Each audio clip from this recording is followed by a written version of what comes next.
Today, I am proud to announce the Walt Disney Company is acquiring Lucasfilm, the global entertainment company founded by George Lucas and the home of the legendary Star Wars franchise. In addition to getting the rights to one of the greatest family franchises and epic stories of all time, Disney is also acquiring all of Lucasfilm's operating businesses, including Industrial Light and Magic and Skywalker Sound. George Lucas is a true visionary and an innovative epic storyteller who has defined modern filmmaking with unforgettable characters and amazing stories. The Star Wars universe now has more than 17,000 characters inhabiting several thousand planets and spanning 20,000 years. And this gives Disney infinite inspiration and opportunities to continue the epic Star Wars saga. Fans can expect a new feature film, Star Wars Episode VII, in theaters worldwide in 2015. And there will be more feature films, as well as consumer products, television projects, games, and theme park attractions.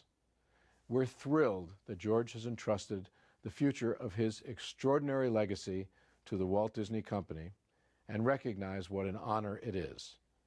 We truly understand the responsibility that comes with being the caretakers of such iconic characters that are beloved by hundreds of millions all over the world. Disney has a unique ability to grow strong brands and expand fantastic creative content, as we've proven with our successful acquisitions of both Pixar and Marvel. And the addition of Lucasfilm will further our growth strategy and create even more opportunity for Disney to drive significant long-term value for our shareholders. I've been a big fan of Disney all my life, from when I was born. First day at Disneyland, loved Disney movies, got very involved with Disney in the 80s and working in the parks, and I've always had a fondness for Disney.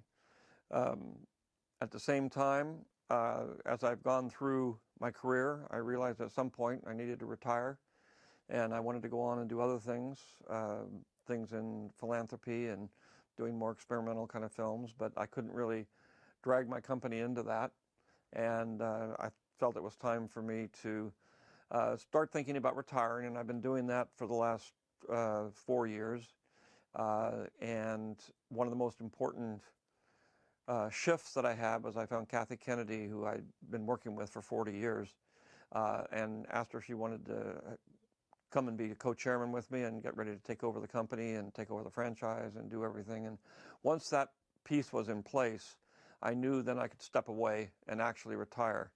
The final block in that was to find a good, solid home for the company. And the first place I thought was Disney. They're large enough, and the match of what our two companies are is just perfect, because we're like a mini Disney. We have the same kind of operations, we do the same kind of thing, and I've worked with Disney over the years, and I know how they operate. So it was a perfect match of two companies that are constructed similarly, do the same kind of product, and I think it'll give me a chance to go off and explore my own interests, at the same time feel completely confident that Disney will take good care of the franchise I've built. And at the same time, for me, I look at it as I'm investing in Disney because that's my retirement fund. The future Star Wars films, Kathy and I have been working on future Star Wars films, and the main reason I brought Kathy on is, rather than quit, I wanted to have it move forward, but I needed somebody I trusted who could take that franchise and make it work the way I intended it to. So once Kathy came on board, we started working with writers and started working on all the processes of doing the films. So we've got a plan for 7, 8, and 9, which is the end of the trilogy, and other films also. So we have a large group of ideas and characters and books and all kinds of things. We could go on making Star Wars for the next 100 years.